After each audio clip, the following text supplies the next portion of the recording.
Dua, wa man iftasada fa akala malihan fa asabahu bahqun aw jarabun fala yalumanna illa nafsah. Lagi, nasihat berikutnya, barang siapa yang minta difasdu, flebotomi, diambil darahnya, ya, diambil darahnya. Dan fasdu ini yang benar bukan bagian dari sunnah. Karena nggak ada satupun dalil yang menunjukkan ini sunnah. Nah, tidak ada menunjukkan dalil manapun yang menunjukkan ini sunnah. Ini murni pengobatan Arab klasik dan sudah ada sebelum Nabi. Dan bukan berarti nggak ada dalilnya datang dari Nabi. Fasdu bukan berarti nggak boleh dilakukan, boleh. Walaupun nggak sabit ini dari Nabi, boleh dilakukan. Karena ini urusan dunia, bukan urusan agama. Maka boleh dilakukan fasdu. Dan fasdu, terkadang ada orang yang mengkritik, kenapa sih pakai fasdu? Kan lebih baik donor darah. Ya, lebih baik donor darah, jangan dibuang-buang darah. Lihat dulu, ya, perhatikan baik-baik. Fasdu dengan donor sama dalam satu sisi, beda dari sisi yang banyak. Sama dalam satu sisi, yaitu sama-sama ngeluarin darah. Sama-sama ngeluarin darah. Bedanya banyak. Pada donor darah yang terjadi hanya pada satu titik vena yang sering dilakukan, yaitu pada vena basilik yang di tengah.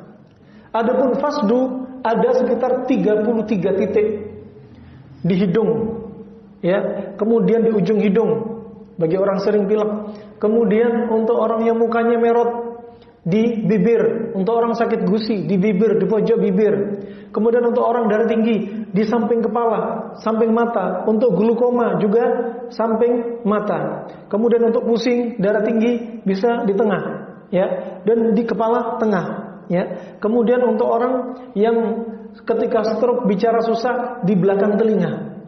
Nah, kemudian masih ada titik untuk basilik disebutkan bagus untuk titik yaitu menguatkan limpa dan menguatkan liver. Adapun titik yang berikutnya titik qaifal yang menjular dari jempol sampai atas, sampai pinggir luar, sampai lengan atas, itu berfungsi untuk menghilangkan uap yang ada di kepala. Uap yang di kepala ini kalau berlebihan dalam kedokteran klasik akan menyebabkan stroke, akan menyebabkan vertigo, migrain dan lain sebagainya. Sampai Nabi ketika bertemu orang Badu, makanya Nabi menyebutkan kronologi orang sakit kepala. Kata Nabi SAW waktu itu ketika melihat orang Badu yang badannya kuat, Nabi takjub. Ya, kata Abu Hurairah dalam riwayat Imam Ahmad dan riwayat Imam Bukhari dalam Adabul Mufrad disebutkan Syekh Al-Albani rahimahullah, Nabi berkata apa? Hal tasaddaqta, setelah tanya, kamu pernah kena demam? Enggak pernah kena demam. Ya, kemudian Nabi lanjut bertanya, hal tasaddaqta, kamu pernah pusing? Kemudian kata orang Badu, Mas sudah, apa itu pusing? Demam enggak tahu, pusing enggak tahu. Saking enggak pernah sakitnya. Kemudian Nabi SAW bersabda, ya, bahwasanya pusing adalah rihun ya'taridu fi ra's wa yadribu al-'asab. Pusing adalah angin yang berputar-putar di kepala, menumpuk di kepala dan menekan dan menyerang saraf. Berarti itu angin.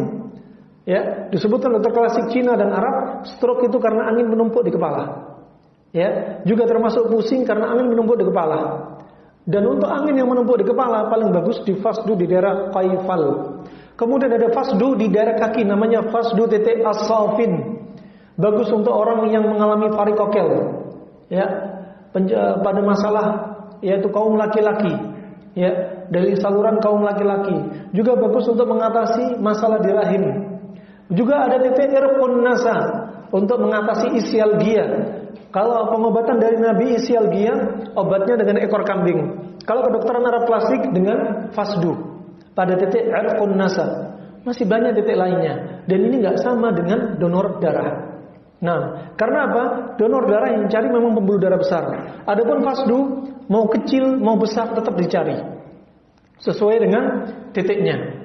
Karena ada sebagian pembuluh darah yang kecil tidak bisa pakai jarum, ya, untuk jarum donor nggak bisa, tapi pakai pisau fasdu atau jarum fasdu, dia lebih kecil dari jarum donor darah, dia bisa keluar.